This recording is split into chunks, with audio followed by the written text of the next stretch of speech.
Hi mga ka-Wife Diaries! Welcome back to another heart-to-heart episode kung saan tayo ay nagkakapalitan ng kwento, aral at damdamin bilang mga misis, bilang mga babae.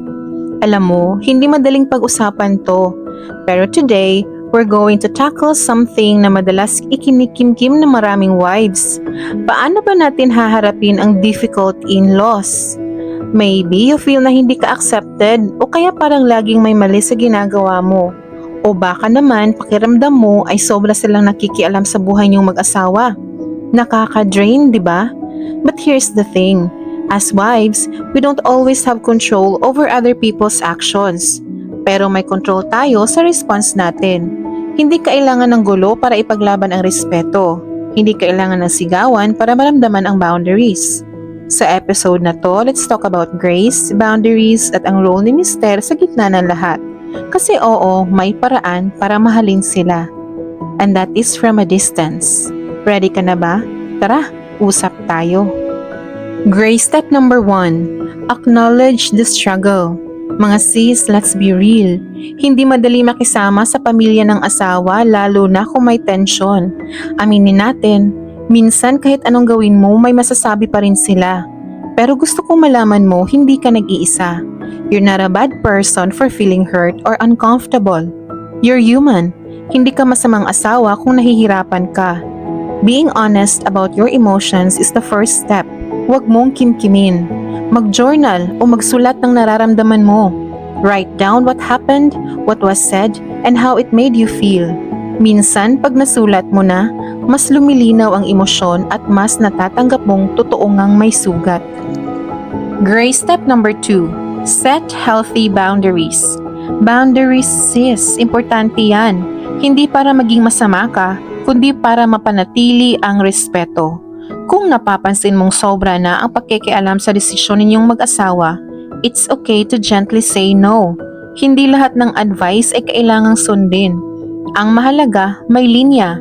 Halimbawa, kung may sinabi silang di maganda sa pagpapalaki mo ng anak, you can calmly say, "Salamat po, pero we're doing what works best for our family." Hindi rude yun, misis.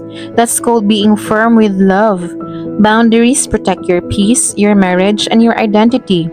Maging consistent ka lang. Hindi mo kailangan makipag-argue. Just let your actions speak.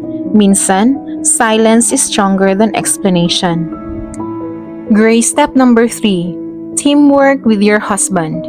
Ito ang isa sa pinaka-critical mga sis, si Mister. Kailangan niyong magkaisa. Hindi pwedeng ikaw lang ang may bitbit na problema. Talk to him calmly. Hindi para siraan ang pamilya niya, pero para ipaunawa kung paano ka naaapektuhan. Gamitin ang I feel statements. Kunyari, I feel hurt when they say this about me. Huwag mong gamitin yung your mom is ruining our life. May malaking diferensya. Dapat alam niya na hindi mo kinakalaban ang pamilya niya. Gusto mo lang ng support. Once he understands, siya na ang maglalagay ng bridge or boundary between you and his family. Kailangan niyong ipagtanggol ang marriage niyo. Tandaan, when you get married, you become one. And you and the family you are building should be the priority. Grace step number 4. Choose peace over proving a point. Minsan kasi sis, gusto nating ipaglaban ang sarili natin, di ba? Gusto nating patunayan na di tayo masama, na may point tayo. Pero minsan, it's wiser to choose peace. Hindi dahil talo ka, kundi dahil mas mahalaga ang inner peace mo kaysa manalo sa debate. Kahit gaano ka pa kabait, kung may mga taong hindi talaga makikita yun, hindi talaga nila makikita. And that's okay. You don't owe everyone an explanation. Kung hindi ka maintindihan, pray for wisdom. Kung ayaw makinig, huwag nang pilitin. Choose your battles. You don't have to attend every argument you're invited to. Remember, hindi lahat ng katahimikan ay kahinaan. Sometimes, it's the strongest response. Grace step number 5. Pray and protect your energy. Sis, kung hindi mo na talaga kaya, lumapit kay Lord. Hindi natin kayang baguhin ang puso ng ibang tao. Pero si Lord, kaya niyang palambutin kahit ang pinakamatigas na puso. Ipagdasal mo sila, pero ipagdasal mo rin ang sarili mo na magkaroon ka ng patience, wisdom, and grace. At habang wala pang pagbabago, protect your energy. Huwag mong hayaang maubos ka emotionally. Focus on your husband, your kids, and your peace. Kung kailangan ng distansya para maka-recharge ka, it's okay. Hindi mo kailangang maging laging present para matawag na mabuting daughter-in-law. Minsan, loving from a distance is the healthiest way to love. God sees your efforts and that's enough. Mga sis, mahirap man pero posible. Posible ang mamuhay ng may kapayapaan kahit may difficult in-laws.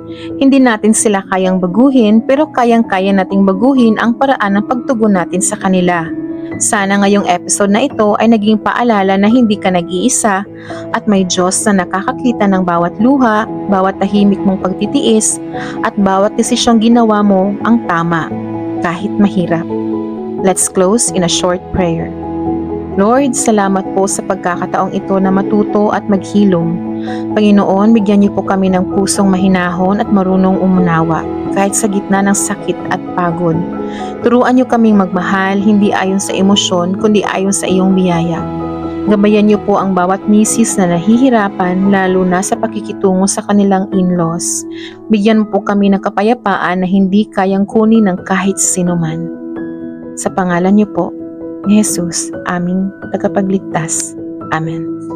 Hanggang sa susunod na episode mga sis, tandaan, hindi ka nag-iisa sa laban. Nandito kami kasama mo. This is Wife Diaries, kung saan may puwang ang kwento ng bawat misis. Stay loving and stay faithful. God bless.